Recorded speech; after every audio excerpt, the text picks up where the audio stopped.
The needs within a human being have risen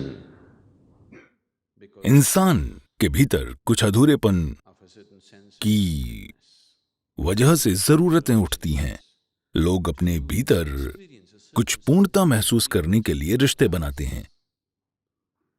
जब आप अपने चाहते इंसान से रिश्ता बनाते हैं तो आप पूर्ण महसूस करते हैं।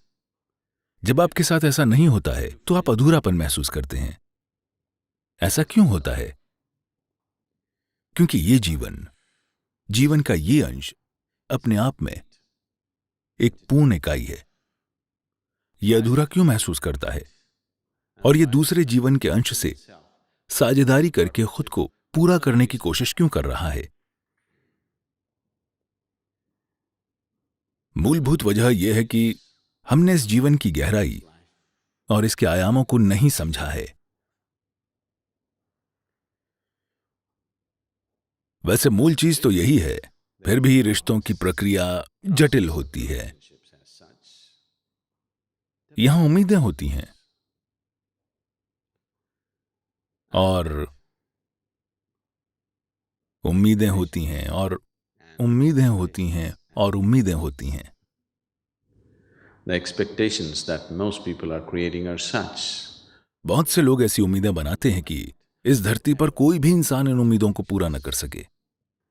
रिश्ते बनाने की प्रक्रिया में पहले कुछ क्षणों में उम्मीदें एक जैसी हो सकती हैं, लेकिन जीवन के हर कदम के साथ उम्मीदें अलग अलग हो सकती हैं, क्योंकि लोगों में ये उम्मीदें बदलती रहती हैं। ये एक जैसी नहीं रहती हैं और ऐसा हो भी नहीं सकता है। एक इंसान पूरे जीवन एक जैसी उम्मीदों के साथ वैसा ही रह सकता है। दूसरे की उम्मीदें बदलती रहती हैं क्योंकि उसके जीवन की अनुभूति और अनुभव बदल रहे हैं। अब रिश्ते बड़ा संघर्ष बन जाते हैं। घर की चार दीवारी में जितना झगड़ा हो रहा है उतना धरती पर कहीं और नहीं हो रहा है। बस बम नहीं फट रहे हैं इसलिए आपको सुनाई नहीं पड़ता है। हो सकता है कि वो एक दूसरे से बात न कर रहे हों। ऐसा इसलिए हो रहा है क्योंकि लोगों की उम्मीदें बदल रही हैं और ये एक रफ्तार से नहीं बदल रही हैं। मूल रूप से हम रिश्ते बनाने क्यों गए? क्योंकि आपको लगा कि बिना रिश्ते के अगर आप जीवन में किसी तरह का रिश्ता नहीं रखते हैं तो आप डिप्रेस हो जाएंगे।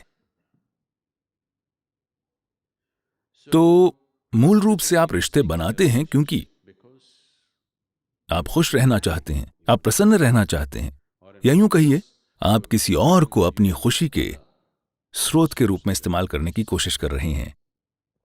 अगर आप अपनी प्रकृति से ही खुश हैं तो अब रिश्ते आपकी खुशी को व्यक्त करने का माध्यम बन जाते हैं, खुशी को ढूंढने का नहीं।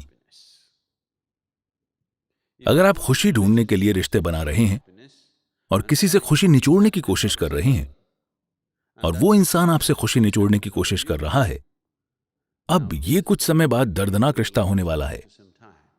शुरुआत में ये ठीक हो सकता है क्योंकि कुछ चीजें पूरी हो रही हैं, लेकिन अगर आप अपने आप से ही आनंदित बन चुके हैं और आप इसलिए रिश्ते बना रहे हैं क्योंकि आप अपनी खुशी को व्यक्त करना चाहते हैं, तो कोई भी आपके बारे में शिकायत नहीं करेगा, क्योंकि आप अपने आनंद को व्यक्त करने की प्रक्रिया में हैं, न कि दूसरों में आनंद ढूंढने की। तो अगर आपका जीवन आपके आनंद की अभिव्यक्ति बन जाए, दूसरों में आनंद ढूंढना नहीं, तो रिश्ते अपने आप ही अद्भुत होंगे। आप 10 लाख रिश्ते बना सकते हैं और उन्हें अच्छे से निभा सकते हैं। अब दूसरों की उम्मीदों को पूरा करने के सर्कस की जरूरत नहीं पड़ेगी, क्योंकि अगर आप आनंद की अभिव्यक्ति हैं तो वैसे भी वो आपके साथ रहना चाहेंगे।